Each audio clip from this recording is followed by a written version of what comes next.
സംസ്ഥാന സെക്രട്ടേറിയറ്റ് കൂടിയിട്ടാണ് തീരുമാനിച്ചിട്ടുള്ളത് മുകേഷ് എം.എൽ.എ രാജിവെക്കേണ്ടതില്ല എന്നുള്ളത്. ഏതായാലും കോൺഗ്രസ് അങ്ങനെ ഒരു തീരുമാനമൊന്നും എടുത്തിട്ടില്ല.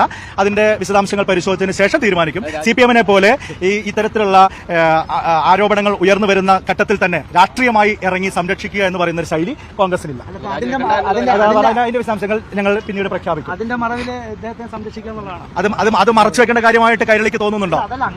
അതൊരു മറവായിട്ട് ഉപയോഗിക്കേണ്ട ഒരു കാര്യമാണെന്ന് കൈരളിക്ക് തോന്നുന്നുണ്ട്. അതാണ് പറയുന്നത്. ഇവിടെ കേരളത്തിലെ പ്രസിഡന്റ് ഉണ്ട്. കേരളത്തിലെ പ്രസിഡന്റ് ഇവിടെ CPM സൃഷ്ടിച്ച പ്രസിഡന്റാണ്. കൈരളിക്ക് അതറിയാത്തതല്ലോ. അതുകൊണ്ടാണ് ഞാൻ പറയട്ടെ, താങ്കളുടെ ചോദ്യത്തിനുള്ള മറുപടി ആയിട്ടാണ് പറയുന്നത്.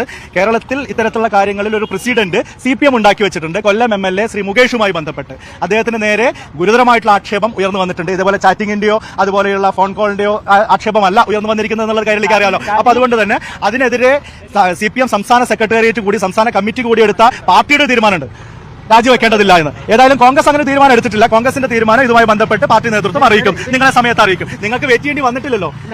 ഇവിടെ ഒരു നടപടി കോൺഗ്രസിന്റെ ഭാഗത്ത് ഉണ്ടാവാൻ നിങ്ങൾക്കൊരു പകൽ പോലും വെയിറ്റ് ചെയ്യേണ്ടി വന്നിട്ടില്ലല്ലോ. അപ്പൊ അത് കൃത്യമായ സമയത്ത് ഉചിതമായിട്ടുള്ള തീരുമാനം എടുക്കാനുള്ള കഴിവും ശേഷിയും ജനകീയമായ പ്രതിബദ്ധതയുമുള്ള ഒരു നേതൃത്വം കോൺഗ്രസ് പാർട്ടിക്കുണ്ട്. ആ നേതൃത്വത്തിന്റെ ഇടപെടലിന്റെ ഭാഗമായിട്ടാണ് ഇപ്പോൾ പ്രഖ്യാപിക്കപ്പെട്ടിട്ടുള്ള നടപടി ഉണ്ടായിട്ടുള്ളത്. തുടർ നടപടികൾ എന്തെങ്കിലും ഉണ്ടെങ്കിൽ തീർച്ചയായിട്ടും നിങ്ങളെ സമയത്ത് അറിയിക്കാൻ ഞങ്ങൾക്ക് സാധിക്കും. തെറ്റ് ചെയ്ത ഒരാളെയും ഒരാൾക്കും സംരക്ഷിക്കാൻ കഴിയില്ലോ. CPM-ന് മാത്രമല്ലേ അതിന് പറ്റുള്ളൂ. തെറ്റ് ചെയ്ത MLA